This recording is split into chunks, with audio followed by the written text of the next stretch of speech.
Well, it's Wednesday, and you all know what that means. That means we're going to be reviewing New Japan Pro Wrestling with more of the G1 Climax. We're going to be focused on the C and D block.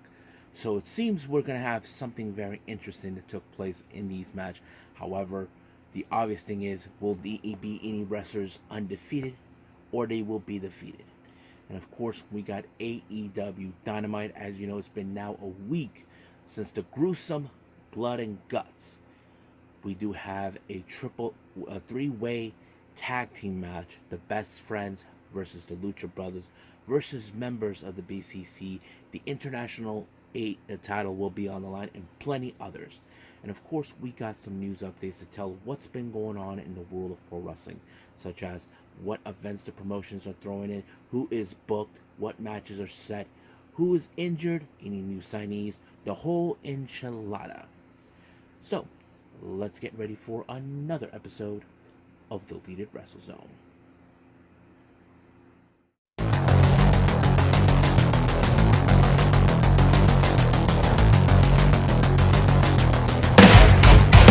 Are you ready? Get up, get up! Get up, get up! Get up, get up! Get up, get up! Get up, get up! Get up, get up!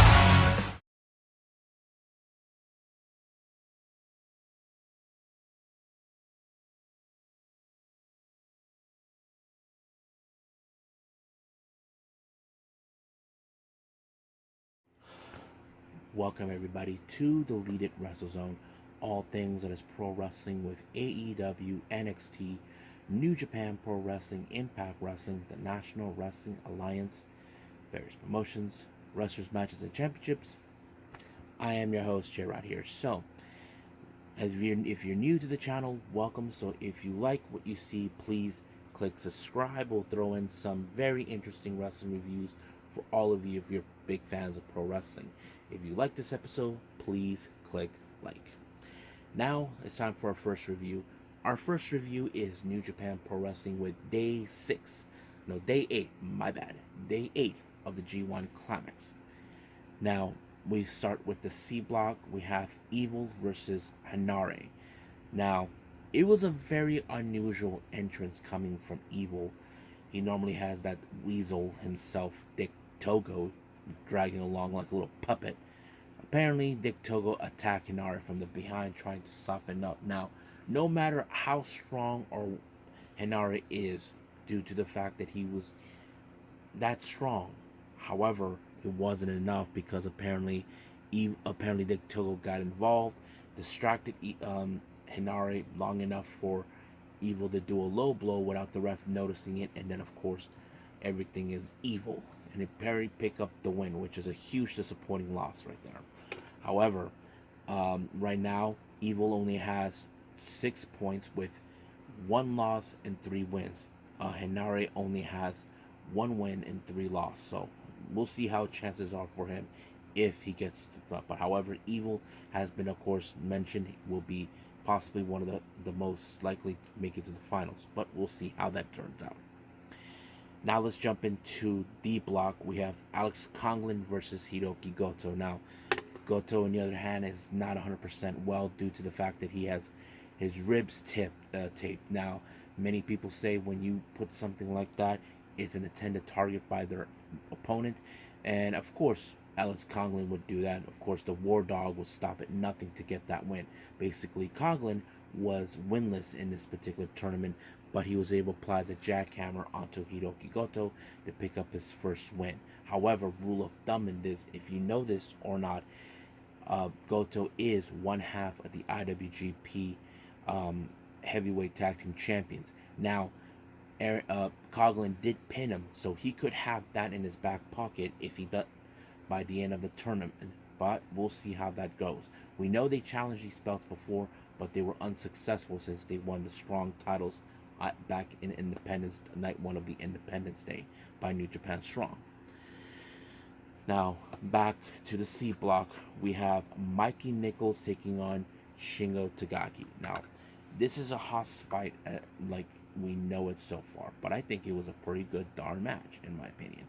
Um, I have to say I was very impressed by both guys. But however, I feel like Shingo was incapable of trying to put Nichols in his mover like the pumping bomber, the last dragon, that sort of thing. But however, he was able to to pick up a win when he collided with Nichols and somehow pick up a pinfall just like that. It was very unusual, but it was effective in every way possible. Now back to the block. Hold on. My bad. Let me talk about this a little bit. Alex Coughlin only has 2 points, so he has 3 losses. As for Goto, two wins with 4 points. So now for Mikey Nichols and Shingo, Mikey Nichols only has 2 points with 1 win and 3 losses. As for Shingo, he only has 2 wins with 4 points and 2 losses. So now we got to catch up. So hopefully I made that up. Now for D block, we have Toru Yano and Hiroshi Tanahashi. Now, these two guys are no strangers with each other. They're also a tag team together when it comes to World Tag League. Um, of course, Yano will try to apply some of his usual tricks, but don't piss off the ace. That's the last thing he wants. However, none of that worked until, of course, Tanahashi applied the high five flow to pick up a good win. So Tanahashi at this point has 2 wins and 2 losses. Yano, he is currently winless. Now back to C block, we have Tomohiro Ishii and Eddie Kingston. I have to say, what a brutal match. Now these guys have come across each other before on diagonally and next to each other as a tag team. But however, today this is where they are right across from each other. But you can say this is a fight you probably don't want to miss. However, you might have thought that Kingston might have been the favorite to win, but it was Ishii what he did amazing headbutts on this particular match, but it was the vertical drop brain buster that gave him the win. So currently right now, Tomohiro Ishii only has 1 win and 3 losses. As for Eddie Kingston, he only has 2 wins and 2 losses. Now, let's jump back to the D block. We have Shane Hayes versus Tetsuya Naito. Now, many people would say in this type of match, Naito is a fan favorite in this particular match. He's always been who he is. However, Shane Hayes has proven why he needs to be reaching for the top. But it was him who picked up the win with the Bomb Valley, um, Death onto Naito, giving him his second win. So he's currently has 4 points with 2 wins and 2 losses. As for Naito, he is in the same scoreboard, 4 points with 2 wins and 2 losses. Now back to C block, we have Tama Tonga versus David Finlay. Now keep in mind, Tama Tonga is currently unable to defeat David Finlay. This is prior before Finlay became became the leader of the Bullet Club, and then of course when he lost the Never Openweight title to him. But I have to say, no matter what Tama Tonga did, he did everything right. He was unable to apply the gun stun because of course Finlay saw that coming. However, he applied a Hurricanrana, making Finlay now defeated with losing his undefeated streak, gaining 2 points, going by 6 points with only 3 wins and 1 loss. Finlay only right now has 6 points with 3 wins and 1 loss. However, Finlay, being a little crybaby loser, decided to take matters in his own hands. But the one thing that was not good is the fact that Yado wasn't there to be by his side. It's still unclear why was he not there. But of course, Finlay gave him a beatdown to show him that he's not playing games. So that's how it's always been. Now, our main event is back to the D block. We have Jeff Cobb versus Zack Sabre Jr. Now, Cobb is currently unable to defeat Zack Sabre Jr. now in their rubber match stats. Zack Sabre Jr. has 1 win over him, but he does have a draw over him as well. So basically, anything could change. However, Jeff Cobb would stop at nothing. He even thinks of Zack Sabre Jr. that he ain't nothing. there's nothing special about him. However, he was able to apply the tour of the islands to pick up a win. So he seems like he's one of the fan favorites as well to win. However, if he doesn't win the tournament, even though he pins Zack Sabre Jr., he does get an opportunity for the IWGP World Television title in his back pocket. He already challenged its title twice, so who knows? Maybe the third time could be his lucky day. But that hasn't been announced yet because they're still in the current early stages of the tournament. So we'll see what happens until then. So I believe that's pretty much it. So let's move on with AEW Dynamite.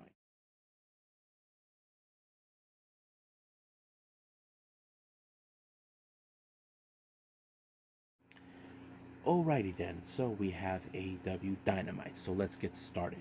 Our opening match is the AEW International title. We have Orange Cassidy versus AR Fox. Now, these two guys are no strangers with each other. Of course, they do have one connection. That connection is none other than Darby Allin. I have to say the match was pretty well. I mean, it was a pretty good one in my opinion between these two guys. I mean, AR Fox is a very talented wrestler. However, Orange Cassidy is the unorthodox wrestler.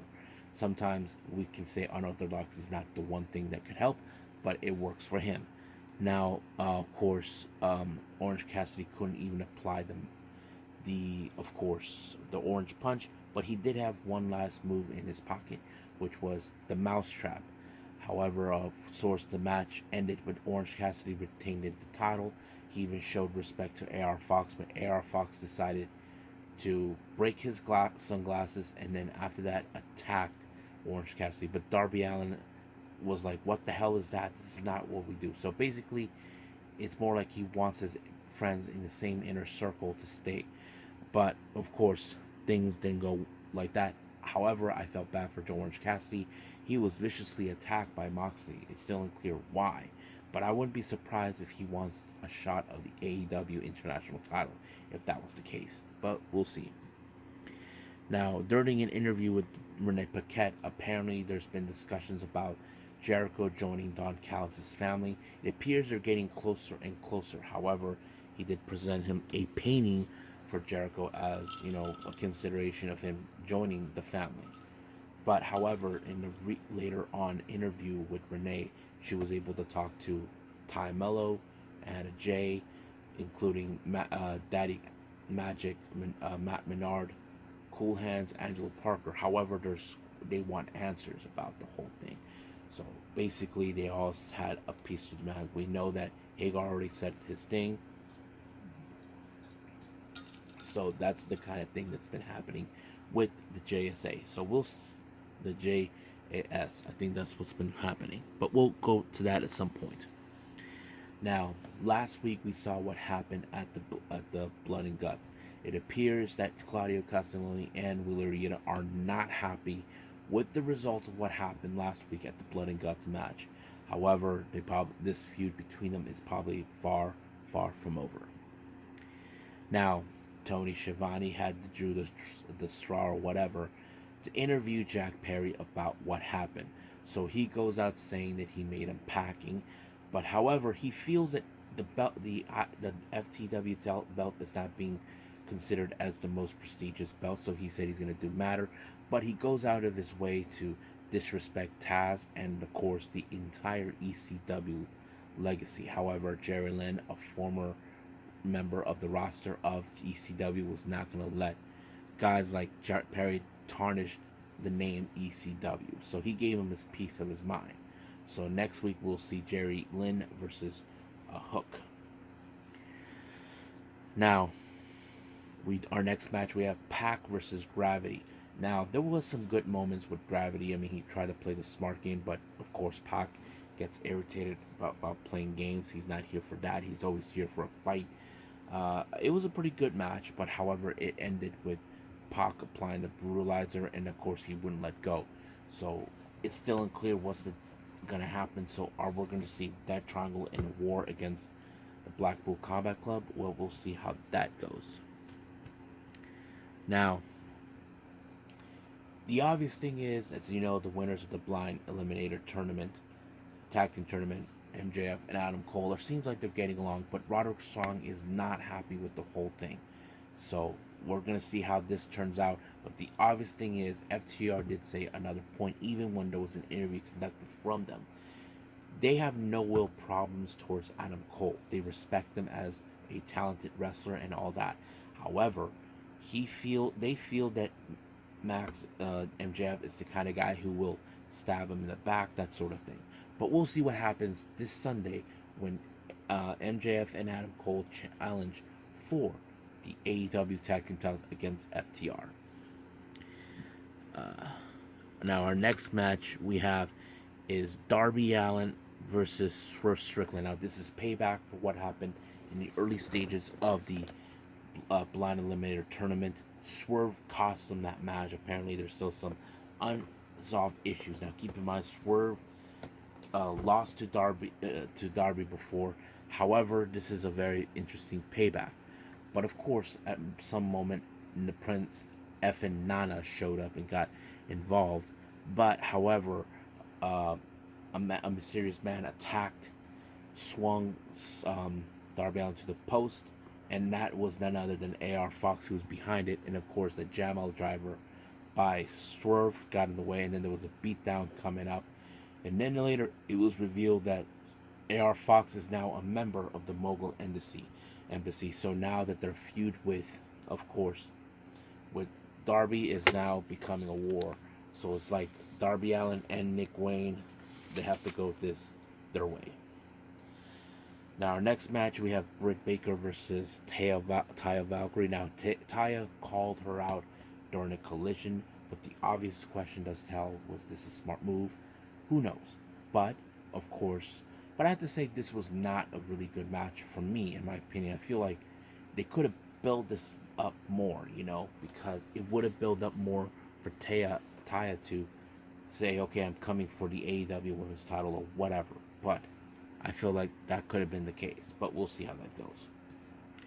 Now our main event is the three-way match: Best Friends Chuck and Trent, the Lucha Brothers Penta and Phoenix versus the BCC Moxley and Claudio. Now there's a lot of matches that are going to be confusing in this one. However, Orange Cassidy shows up and punches Wheeler Yuta, but however, Moxley got in the way again, but this time Orange Cassidy wants a piece of him. But unaware to what's been going on in the ring, Trent seems like he had this match won, but he wasn't the legal person in the ring. But it was, of course, Trent, the one who ended up in the Fear Factor by Penta. So that ends with Penta winning the match for his brother, him. So we'll see what happens for Friday and Collision. Now, I think that's pretty much it right now. So let's move on with news updates.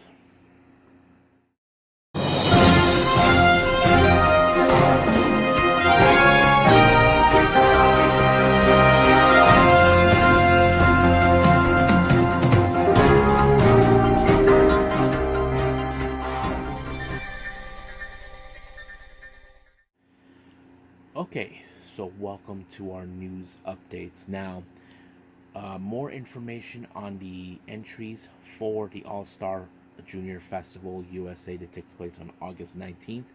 Two new names have been announced for the 16th and 17th entry. For the 16th entry, we have Yoshinobu Kanemaru from Just Five Guys, and of course, Public Enemy on number 17, TJP. Now, new promotion that will be launching in the October. Kitsune Women's Wrestling has announced 3 more names for their upcoming event on October 22nd. We have Delilah Doom and Alex Gracia Hibiscus Me. So that's going to be interesting to see. Now, 2 major things have come around from House of Glory.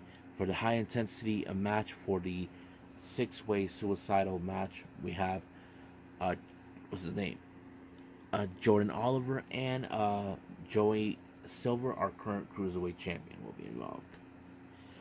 For the JCW Dog Day afternoon on the 20th, there's going to be a ladder match between Alec Price and Joshua Bishop for the Battle Bull ring.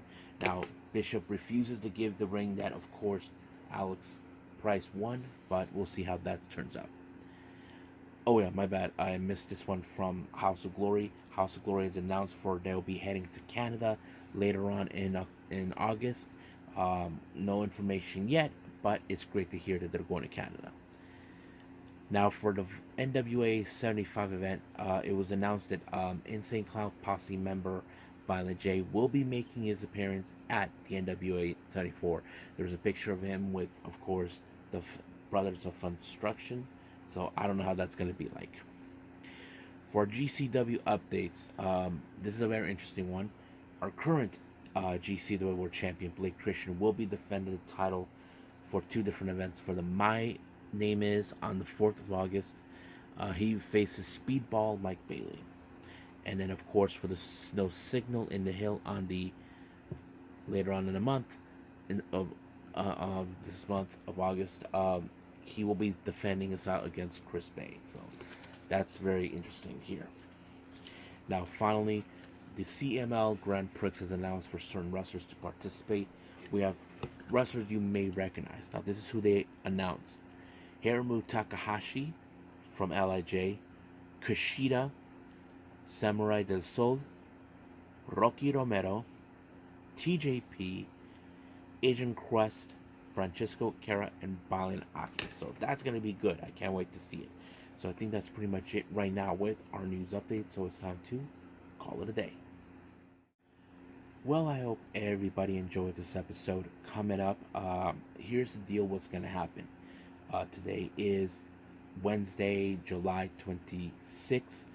On July 27th, I'll be taking a bus trip. Well, it's going to be a 14-hour bus trip to Guaymas, Sonora, Mexico to visit family.